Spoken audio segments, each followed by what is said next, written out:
They knew the Ukrainians were going to lose. They pushed them into it anyway, and the losses were devastating. And this is something that one day, Ukrainians are going to think that they're going to look back on, right? There's hundreds of thousands of dead and injured Ukrainian soldiers. There's tens of thousands of amputated Ukrainian soldiers. There's families and lives destroyed. And the states pushed them into that offensive when they knew they were going to get clobbered. They just lied and pushed them in. And now, the last point I raised in the article is now they're asking Ukraine to send even more people, lower the draft age to 18. So, first of all, it's not going to change the war. It just means more dead Ukrainians.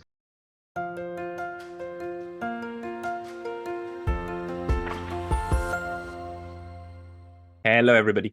This is Pascal from Neutrality Studies, and today I've got the journalist and columnist Ted Snider with me. Ted critically analyzes US foreign policy and has been writing forcefully about many of the ills the neocon warmonger mindset has been inflicting on the world. He's been publishing in outlets like antiwar.com, Responsible Statecraft, The American Conservative, The Nation, and many others. One of his latest pieces is entitled One Day Ukrainians Might Hate America, in which he talks about this very important subject of the US repeatedly making sure that the only outcome of the country's conflict with Russia was war, and that it would fight, as Chas Freeman famously said, to the last Ukrainian.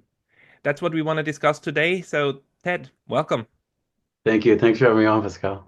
Well, thank you very much for taking the time because this piece of yours really shines a light on a very crucial aspect, which is that the war in Ukraine, the conflict in Ukraine, right, which is long and old, and it even goes back before 2014. That thing could have been de-escalated at many points in ways that would have made it a constructive conflict or a conflict that can be solved without weapons, but there were repeated interventions. Could you maybe lay out what you think these interventions were that made sure that we got the catastrophe that we ended in? Yeah, I think first of all, I think you're right that there's sort of many wars happening here that have been happening for a long time, and the oldest war in Ukraine is really the civil war in Ukraine, and that's kind of the Ukrainians' fault. Then there's the war with Russia, and that's kind of Russia's fault. But there's also the war with kind of NATO and Russia, and that's America's fault. And the point I try to make in my article is that there were a number of times when there was an opportunity for this war not to happen, or as soon as it started, for it to end quickly. In both those cases, Ukraine could have lost little or no land. They might even gain some back. They would have lost very few lives. Um, but the Americans stopped it. And I think from the time the Americans stopped it, they were to blame for this war too. So we can talk about, it's wrong to say the war wasn't provoked. The war was provoked, but it's Russia's fault they invaded Russia. But they invaded Ukraine.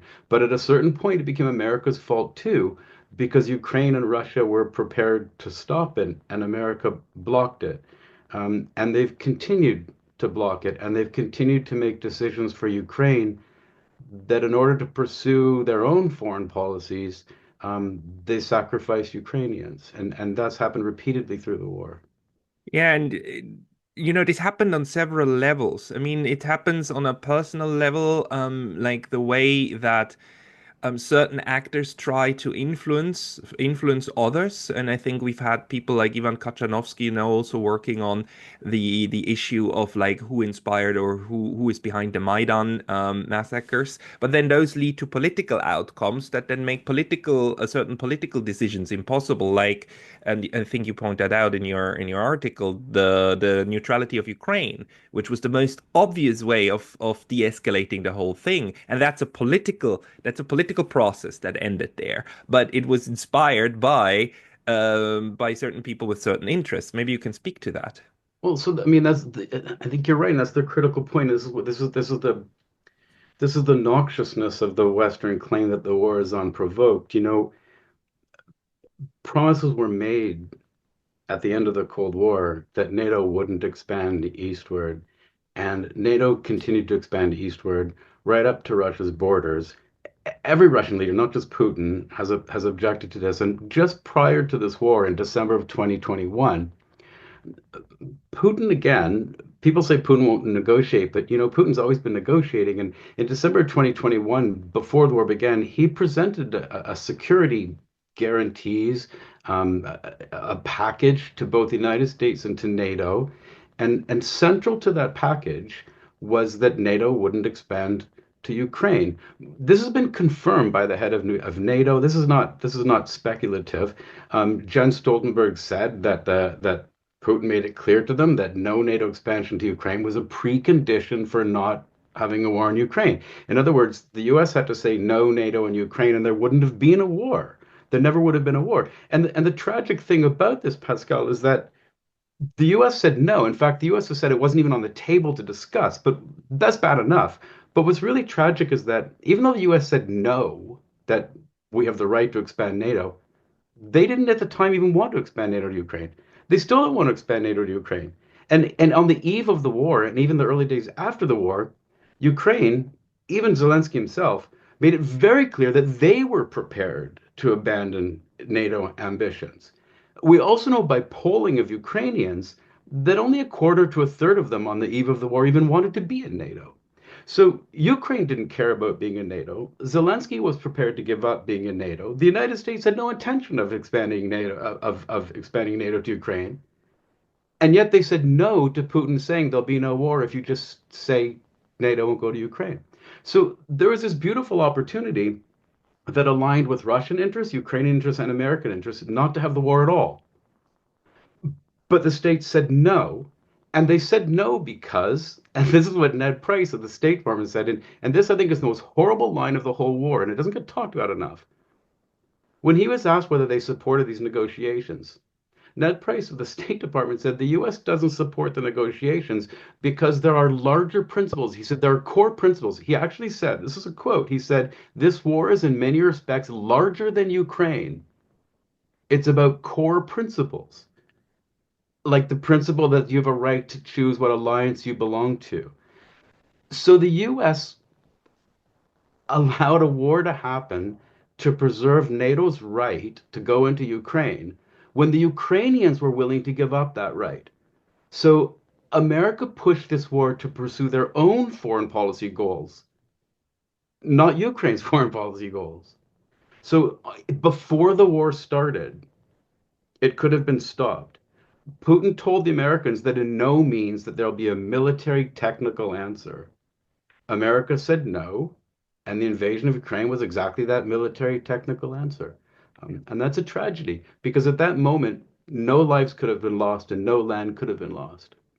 Yeah, but I think the one thing that is important, or two things that are really important there, is that there is this double speak coming from Washington and from NATO, and you're pointing it out because when you say like NATO had no intention of adding Ukraine, what you mean is de jure adding them with like signing the pact, right? But de facto, they've been integrating it into the operational NATO system for a long time, including all the weaponry and so on that they've been working on. So the whole perfidy of this is that what you want is a place, a NATO proxy where you're able to fight the proxy war without it becoming a NATO war. So that's the double speak, isn't it? Yeah, and this de jure and de facto is becoming such an important thing in this war at so many different levels. But one of the really crucial ones is the one that you're pointing out because de facto, Ukraine's been integrated into NATO, and NATO's been since before the war pumping Ukraine full of NATO weaponry de facto. The de jure thing is important in two levels. One is that having been burned by not getting it in writing at the end of the Cold War that NATO wouldn't expand east, having taken America on its word for that, having taken NATO on its word for that and getting burned, Putin was very clear this time in the December 2021 discussions that it has to be de jure, it has to be in writing that NATO won't go to Ukraine. And the de facto part that Ukraine was being turned into this military bridgehead, anti-Russian bridgehead filled with NATO weapons. This is what panicked, I think, Putin on the eve of the war. And what panicked Putin was that Ukraine was being pumped full of weapons. It was part of Ukrainian policy that they would reacquire Crimea even by military means. and Ukraine was asking to join NATO. Putin said, suppose Ukraine is in NATO and Ukraine attacks Crimea, which we consider Russian, then we're at war with NATO. And I think this gets underplayed. I think people talk about either this idea of protecting the ethnic Russians of the Donbass or not letting Ukraine into NATO. But it was the confluence of the two. What Putin feared was that there was a de facto NATO in Ukraine. And if that becomes de jure, if that becomes official, and Ukraine tries to take back parts of Donbass or the Crimea, then we're and Putin actually said at one point, has anybody even thought about this? Is anybody even discussing this? That Article 5 would mean we're at war with NATO. So this idea that they've been integrating NATO and Ukraine, um, this distinction with the de jure was very important to Russia. They wanted it in writing that Ukraine wouldn't be part of NATO because they really feared that Ukraine's official policy of reacquiring Crimea even militarily, if they were part of NATO under Article 5, would immediately draw Russia into war with NATO, which they didn't want.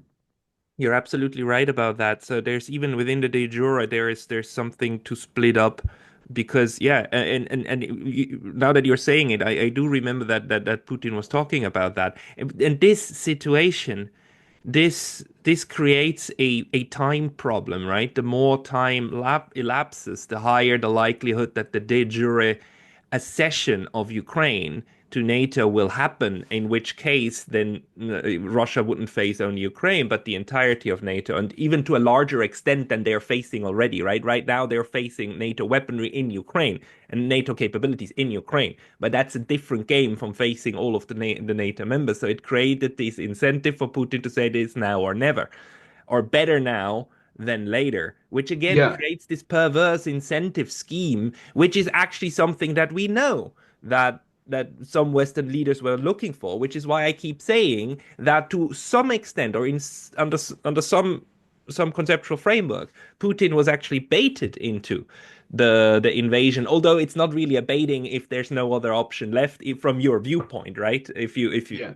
without saying it was a good thing to do, but from where you're coming from.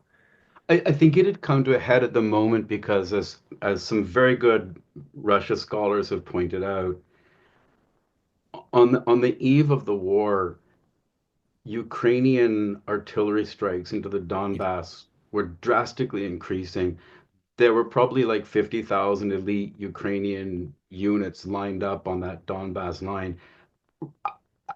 I think the really good scholarship shows that Russia was sincerely afraid that Ukraine was about to launch a major offensive on the Donbass. Um, and if this is where this comes in, if this gets coupled with NATO membership, this becomes a crisis moment, right? If NATO membership happens now and they're going to launch an offensive into the Donbass and Russia, gets drawn into the war with NATO, this becomes a critical thing. So Putin goes to NATO and he goes to the US at this point in December, just 2 months before the war.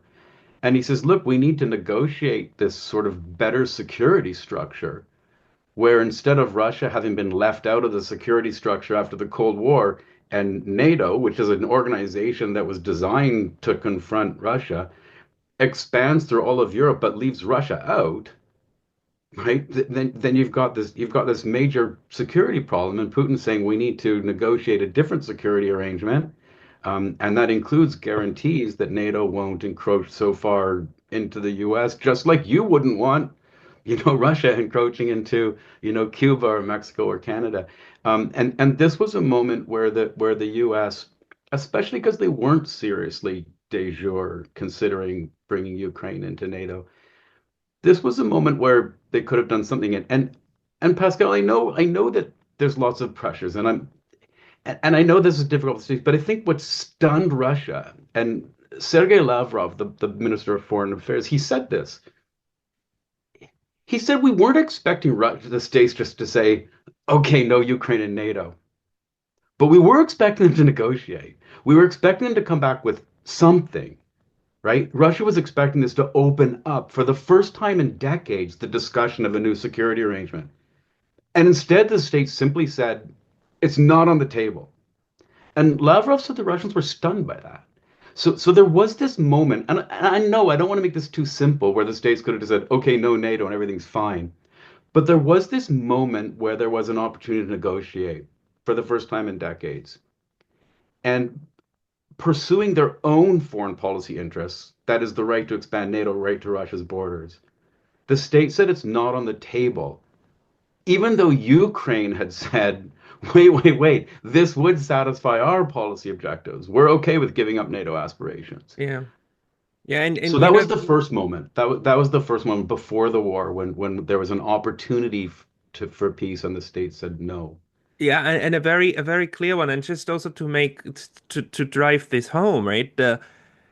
On 17th of December 2021, Russia sent over two draft treaties to NATO, the NATO headquarters, and to Washington, right? Because they clearly said, you know, you guys are the ones, the decision makers here. I mean, yes, the Ukrainians are there, but I mean, this is between us because again, the conflict happens on several levels. And if you take charge of the top level, the lower levels will find a resolution in one way or another, right? And sending a draft treaty is something that you don't usually do.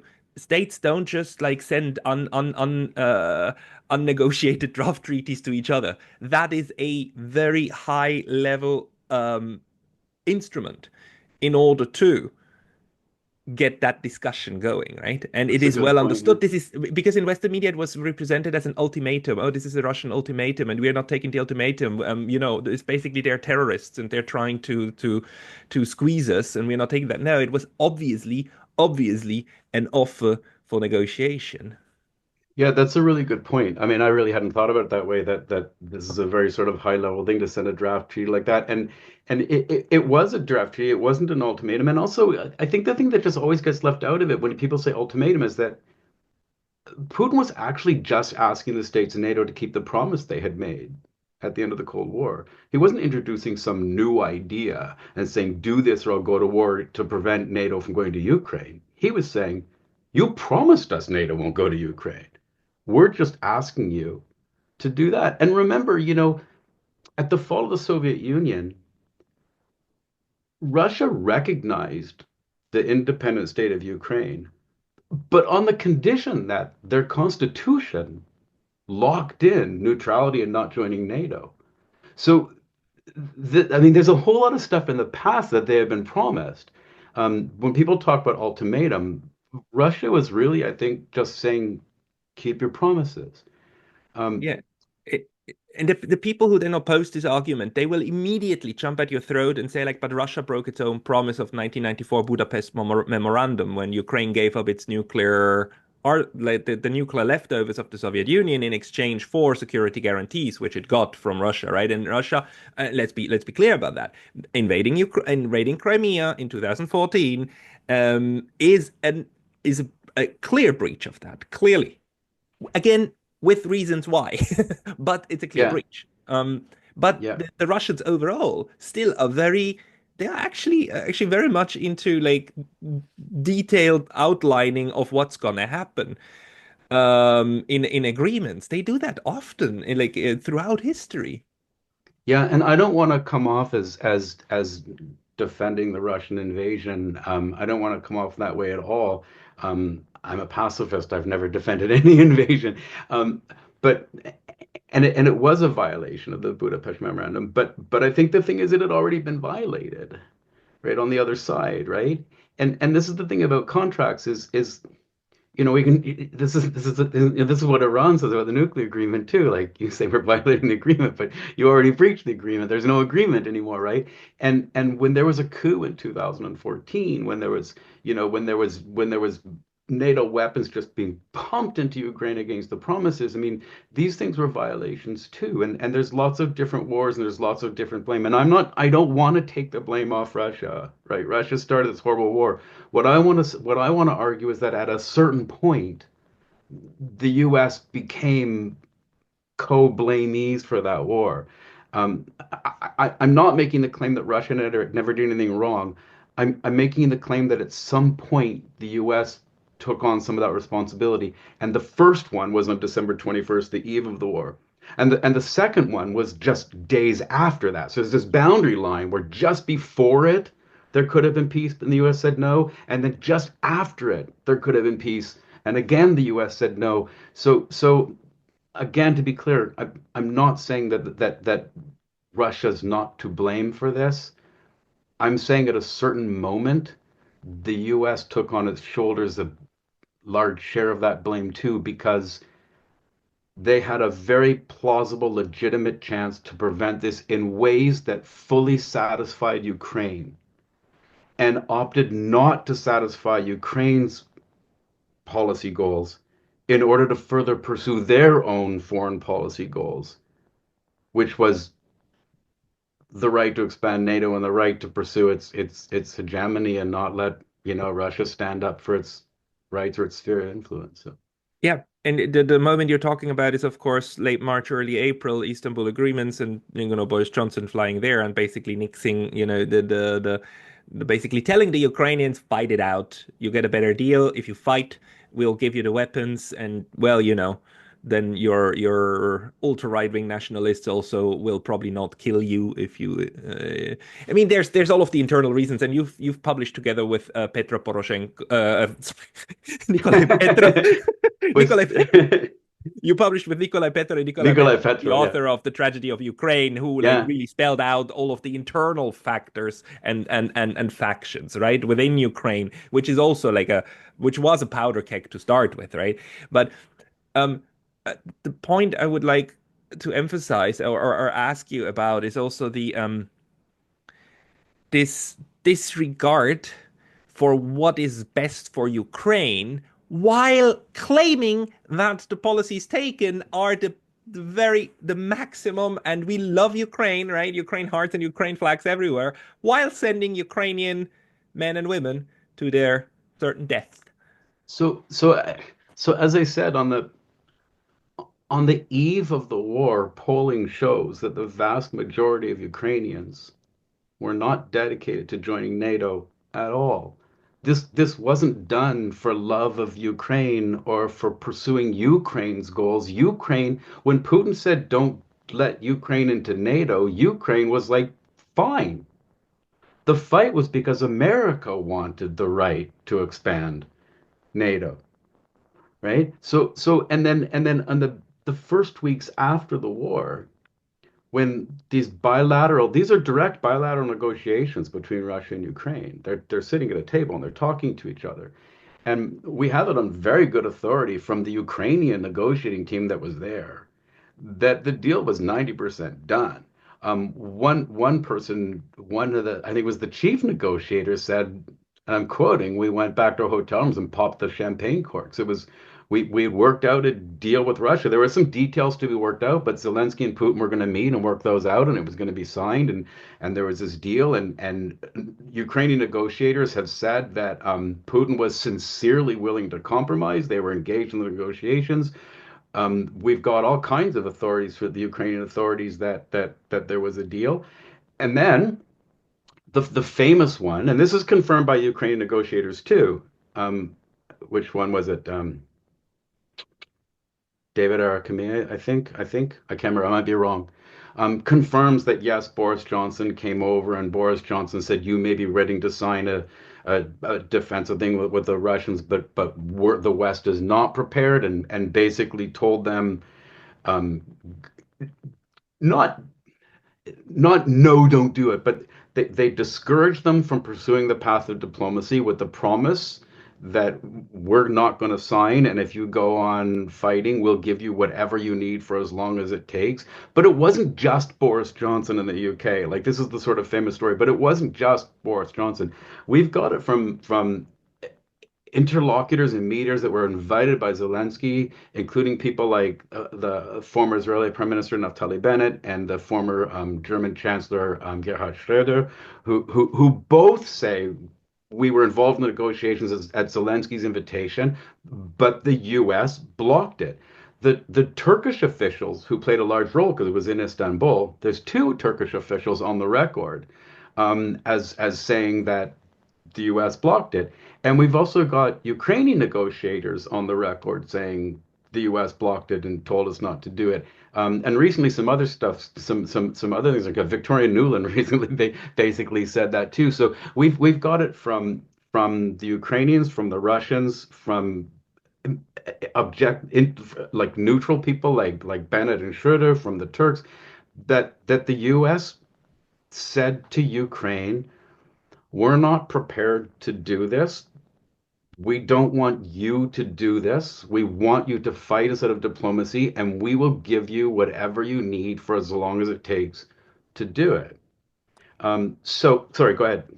No, sorry, I don't want to interrupt you, but I have this No, no, no. question on my mind, and if I don't ask it, I'll forget it, and because I need to Yeah. set it up, which is, why do you think they do that? Because there's yeah, I can't wrap my head around it. There are on the one hand the grand strategic interests, and there is a good argument to make, or there's a very plausible argument to make that this was always the preferred outcome. A war was a preferred outcome. NATO or US wanted to fight a proxy war with Russia because they want to break up Russia, right, and balkanize Russia, and there were all of these ideas, right? There's a grand strategic one. But on the other hand, there's also just public optics, because it seems to me that in the US and in Europe too, a lot of leaders think almost instinctively of what they're doing in terms of public sellability of PR approach, right? And there's this very strong PR element to all of this, like defending the rules-based international order and the rights of Ukraine and the expansion of democracy and so on. I mean, we know this, all of this BS, but it is this PR part.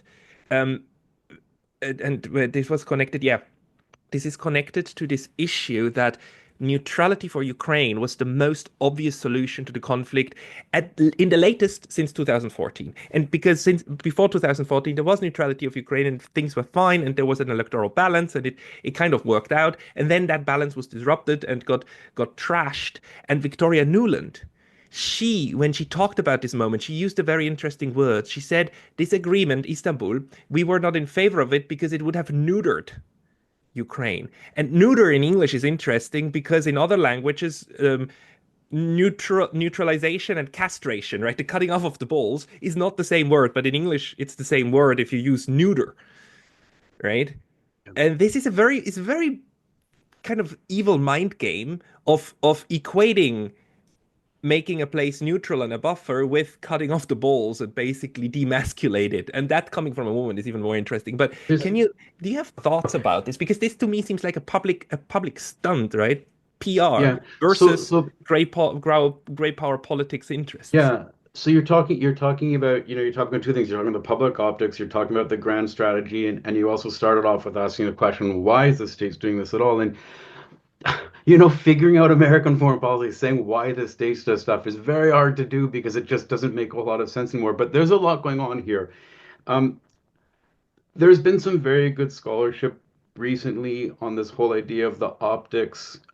Richard Sakwa has a really good book coming out shortly on the culture of the Cold War, where one of the things he argues is that there's been never that the idea of fixing your narrative to fit your policy is not a new idea, but the sort of narrative lies in the Ukraine war have reached a level they've never reached before.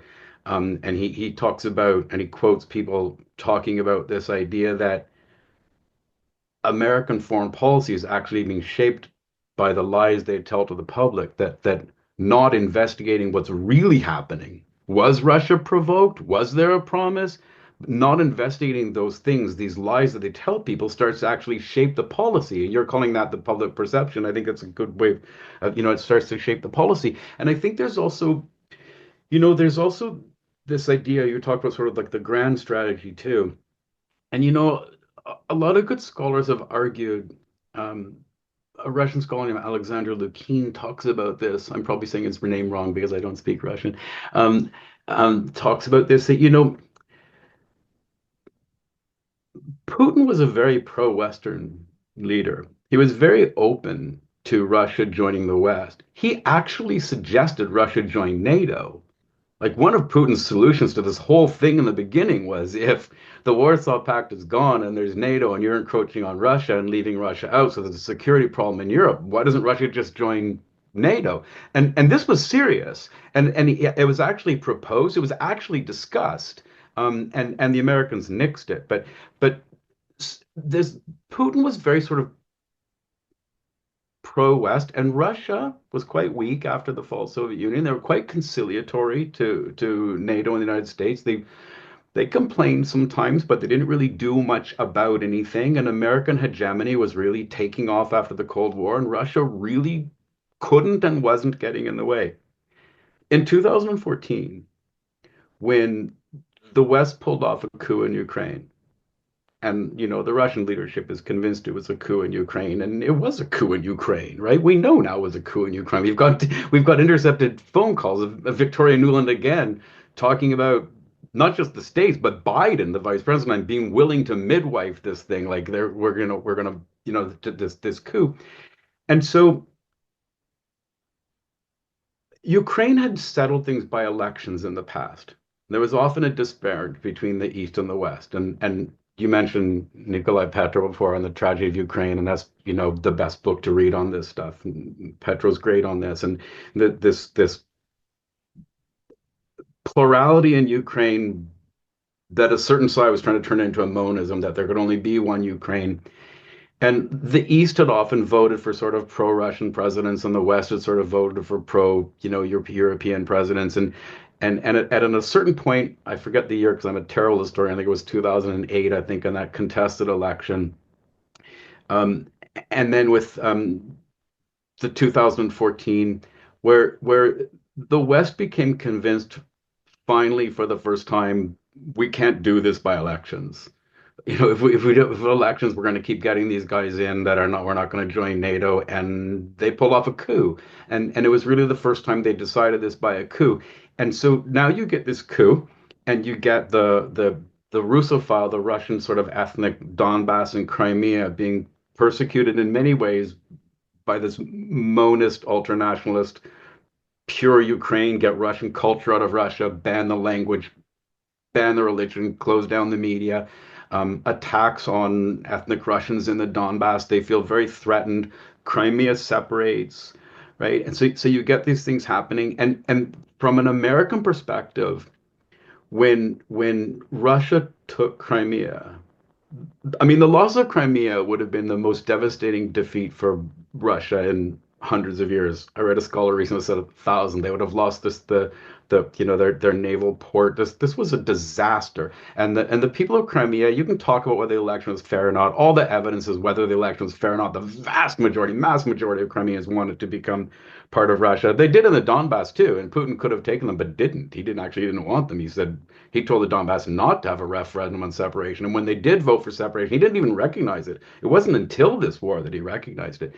But when they recognized Crimea, I think this set off panic in the West, where the West said Russia has been complacent. We've had American hegemony, and Russia's standing up now, right? And this is not going to happen. This is not going to happen. And so they start arming Ukraine. So I think there's two things, just as you said. I think there's the optics level, where this NATO has the right to expand as far as we want to go, even if they're not really wanting to go to Ukraine. There's the optics level. You don't say no to NATO. You can't give Russia a veto over NATO membership, which is nonsense, by the way, because you don't get to ask for NATO membership. You have to be invited to NATO by unanimous. It's not like Russia has a veto. Ukraine doesn't have the right to say we're going to be part of NATO, right? They have to be invited by NATO. But so that's the optics. That's the perspective part, right? That's what you were talking about at the beginning, and that's really powerful because most people think, yeah, Ukraine has the right to join NATO. Russia can't say no. It's not true. This is just the optics. But I think the grand strategy level was that Russia was standing up to American hegemony for the first time. Yeah. That with Crimea, Russia said, we're drawing the line, you're not going to do this. And then it became the sort of grand strategy thing where the Americans said, oh no, you're not going to stand up to our hegemony. This is a unipolar world. We're not going back to bipolar worlds. We're not going back to multipolar worlds. And Ukraine became the line where this fight over hegemony and multipolarity happened. And I think that's the larger issue. I think the Ukraine became this line, this field where the fight between a unipolar and a multipolar world happened, where Russia stood up for the first time and said, "No, American hegemony has its limits. You're not taking Ukraine." and the state said, "You're not standing up to us." And that's what I think this war is really about on sort of the sort of grand strategy level. Yeah, and this is where then Western, I'm still struggling to find the right word to describe it, this schizophrenia or this, well, the blatant double standard gets it crushes into this wall, right? Because Russia has said repeatedly what happened with Kosovo is not fine. That's not okay because we thought this is not how, what we do. We thought we only change borders by agreements, and the agreement was Kosovo stays within Serbia, but de facto you capped it off and you even recognize it and so on. This is not fine.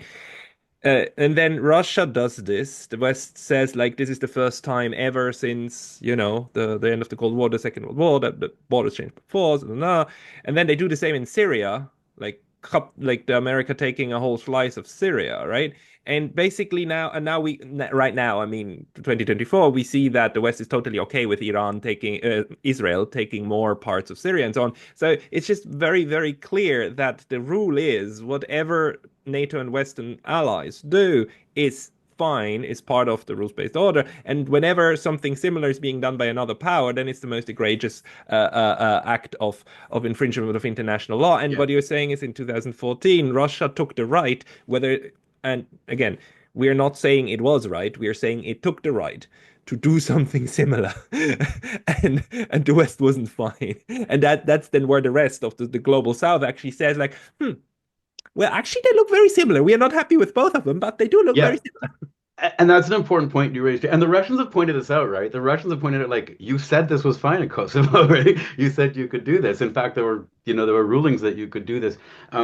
This has had a terrible effect on what we call the global South. The Russians don't call it that. The Russians call it the global majority. Yeah, right. It's had a devastating effect on the global majority because they're appalled um, at this double standard, and the double standard is where international law is codified. We know who wrote it. It applies universally. The rules-based order, which is what the United States calls it, we don't know who wrote it. There is no written law. You make it up as you go along. And the rules-based order basically means that you invoke the United Nations when it suits American foreign policy, and you ignore the United Nations when it's an obstruction. It's what Richard Sakwa calls the great substitution. I Yeah, love that line, right? yeah. It's the great substitution it's the end of international law.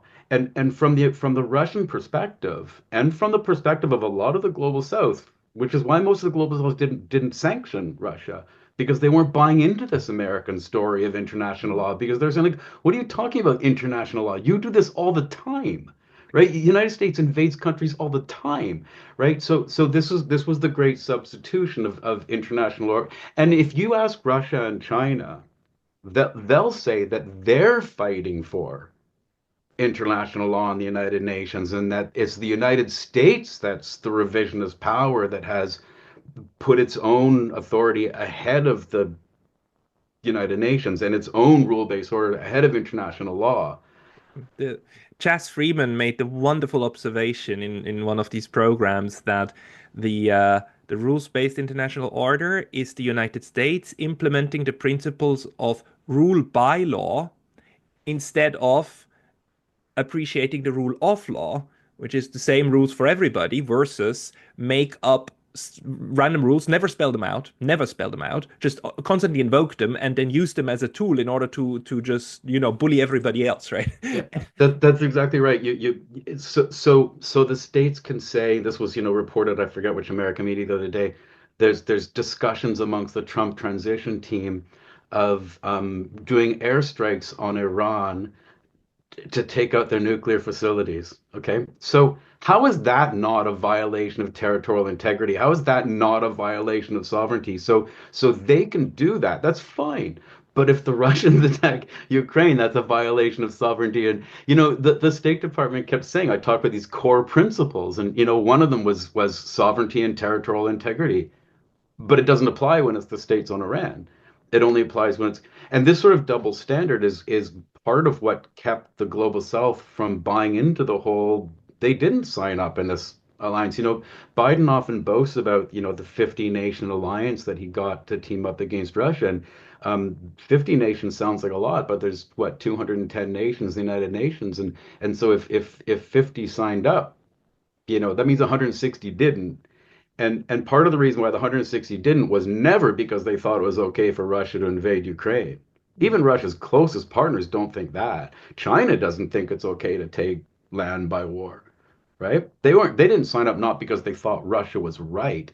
They didn't sign up because they didn't buy into this whole double standard of the American lie, because they recognize it as the United States just trying to use the rules-based order to assert its own hegemony, and they all knew that could be turned on them next. Yeah, yeah, I know it can, and that's why this is so dangerous, and this is why this is not a stable. It's not a stable global agreement on how things work, because everybody will still be scared and frightened of like what's going to happen next. What you need is a stable arrangement, and this is where where your piece spoke to me so much, because a stable arrangement is one where all sides agree on the written and unwritten rules of the game, right? So that you actually know how to behave. Now, one of the common assumptions in IR is that states try to avoid getting hurt, right? They do everything they can in order not to end up in a war if war is a mortal threat to them, right? Yeah. It's different if you are a great power and you're using a proxy in order to do war, but at no point in time would the United States even have to dream of uh, a Russian missile hitting New York, right? That's not on the books. I mean, the US is so tremendously powerful that it doesn't have to fear that. So it can do wars, and it has been doing wars and warfare throughout the last 100 years, right? At least 80, these proxies. But Ukraine, that's the point. Ukraine should have had every interest in actually finding a working arrangement, and that working arrangement with the Russians was made all but impossible. And that's my question with neutrality, right? Because neutrality for Ukraine still is now. Ukraine is de facto, de Ukraine is neutralized right now because it's begging on its knees to be added to NATO, right? It's begging, and NATO says like no, no, because Yeah. they don't want to fight themselves, right? They're That's they're not only but they're not only Ukraine, saying. how this worked, and that's why you're saying. I mean, Ukraine has every reason to hate the US for actually making it do this self-destructive thing.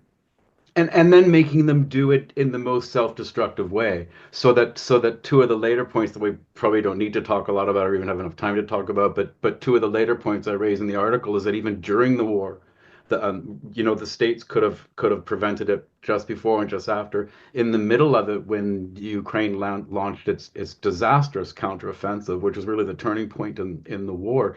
And the U.S. was pushing them to launch this counteroffensive, and the U.S. was telling the whole world that Russia's had such devastating losses that Ukraine's in a good position. And Secretary of Defense Lloyd Austin actually goes before a Senate committee and says, Ukraine has a very good chance of winning this thing in the counteroffensive, which was just a lie, because he knew, and we know this from reporting, I think it was from the Wall Street Journal. He knew that the military leadership in the States was telling him, they were saying that Ukraine is ill prepared, either in terms of men and weapons and training. They're not prepared for this counteroffensive. And they use this horrible line that we're counting on Ukrainian courage and ingenuity. That's just great, right? Ukrainian courage and ingenuity against Russian artillery. They knew the Ukrainians were going to lose. They pushed them into it anyway, and the losses were devastating. And this is something that one day, Ukrainians are going to think that they're going to look back on, right? There's hundreds of thousands of dead and injured Ukrainian soldiers. There's tens of thousands of amputated Ukrainian soldiers. There's families and lives destroyed. And the states pushed them into that offensive when they knew they were going to get clobbered. They just lied and pushed them in. And now, the last point I raised in the article is now they're asking Ukraine to send even more people, lower the draft age to 18. So, first of all, it's not going to Gross. change the war. It just Yes. means more dead Ukrainians. Second of all, there aren't that many 18 or 25-year-olds to send to the war to change it. And third of all, and this is really crucial, the Ukrainians know this really, really well, is that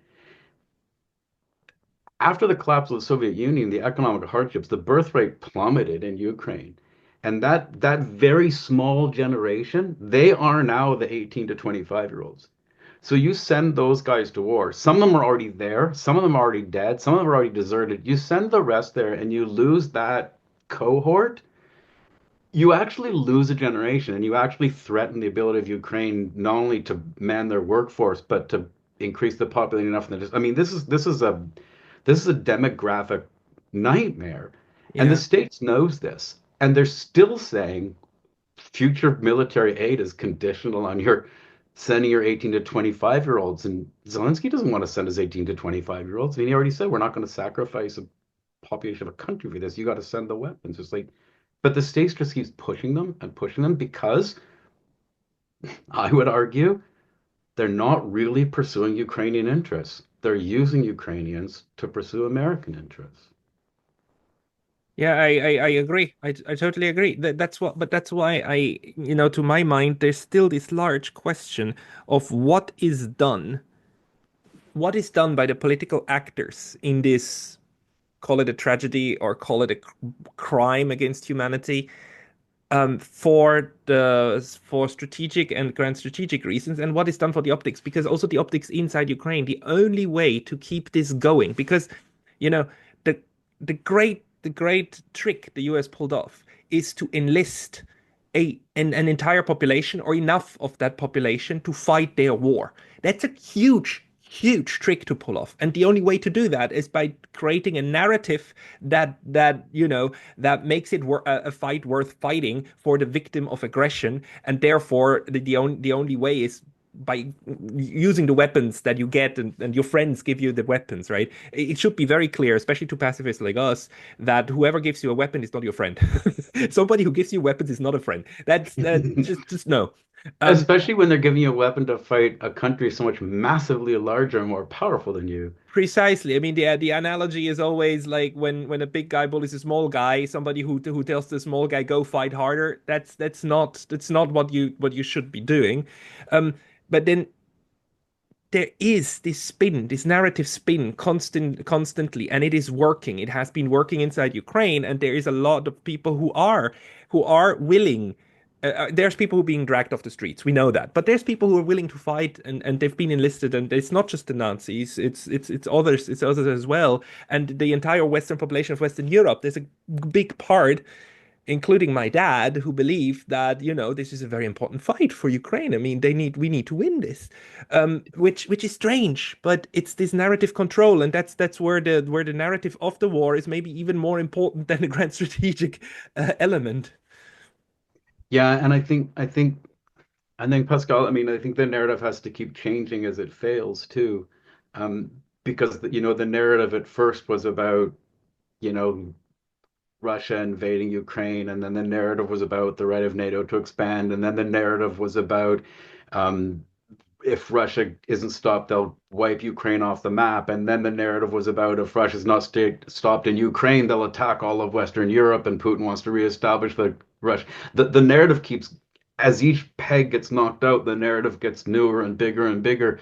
And they're all lies, right? I wrote a piece with Nick Petra called, to stop the war, expose the core lie. And Yeah. the core lie is that Putin's bent on conquering Ukraine and all. But this is how you sell it in America, right? You sell it, NATO first, and then, as that gets tired, you talk about Ukraine being the dam that holds back the Russian invasion of Western Europe, and you keep making a newer narrative. And the problem now that they face is that the narrative's not going to work because it's really, really clear now that Ukraine's going to lose the war. And for me, and I think I end so many of my articles with the same line because it just makes me cry, is that the really sad thing is that in the end, Ukraine's going to sign the same peace agreement that they would have signed in March of 2022, except that they've lost hundreds of thousands of lives on all of this land now. But they're going to say the same thing that the Americans wouldn't let them sign a long time ago. And now there's this desperation to create a narrative to save that. How can we present this as we won? Because we didn't win. So now we got to present it. How did we win? And it's going to be, there's all these narratives being pushed that NATO will take in part of Ukraine. That's not going to happen. Or, Ukraine's going to become part of, we held on to everything but 20%, but we're a surviving nation that can orient itself to the West. That's a victory. They always had that, right? But not, that's the problem now is when you talked about these sort of narratives and stuff, is that in the end, it's not going to work. And the West is now struggling to find a narrative. I think, Zelensky said the other day, talking about negotiations, where I think he made his clearest statement yet the other day, where he said, we've lost the Donbass. Russia controls the Donbass. We're not going to get it back by force. We'll get it back, hopefully, by diplomacy. We're not going to get it back by force. And when asked about negotiations, he said something like, what's important isn't the person across the table you're negotiating with, it's the position you're negotiating from. And this is like almost saying, well, we're not really going to be negotiating with the Russians, right? It's like we're not negotiating with people across the. It's like there's this desperation to find this narrative where you're going to have to say somehow this was worth it. Because at some point, Zelensky's going to have to explain to Ukrainians why it was worth hundreds of thousands of destroyed lives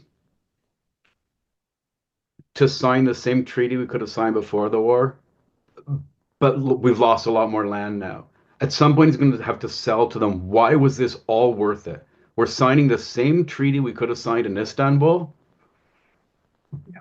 but there's hundreds of thousands of dead or injured people, and we've lost a whole bunch more land. They're going to have to justify that. And at that point, Ukrainians, they might put some of that blame on the States. And that's why I call my article Why Ukrainians Might One Day Hate America. Yeah, that makes very good sense to me. And just maybe as a last point from me, true peace actually only comes when there's narrative peace. It only comes when there's an agreement between the former enemies on what actually happened. And there's complete peace between Germany and the United States today because both of them agree on Nazism was wrong and this was the problem. There's complete peace between Japan and the United States because Japan agrees, yes, we made horrendous mistakes. There's no narrative peace between Korea and Japan because they do not agree on what the past actually meant. Um, so at some point, one would hope or one would need a narrative convergence between Russia, Ukraine, and the US and Europe in order to get to stable situation. This is what we And had in the between Cold parts of War. When the Ukraine. Cold War ended, suddenly you had a convergence of analysis of what are the ills, and then it got resolved. Right. We'll need a narrative also between parts of Ukraine too. Yes. That we'll need a narrative between the east and west of Ukraine. We'll need a narrative between Ukraine and Russia and between Russia and NATO. Yeah. We'll need a security arrangement in Europe that satisfies Ukraine, Russia, and the States, and then Ukraine still is gonna. And this again goes back to Nick's point that Nikola Petro, the tragedy of Ukraine. There's gonna have to be a whole narrative healing Yeah. within the two sides of Ukraine too. Yeah. That's what has to happen. And I'm very grateful to you, Ted, for like laying it out already in very plain words. Your article will be linked. Where's the best place for people to go who want to read more of you?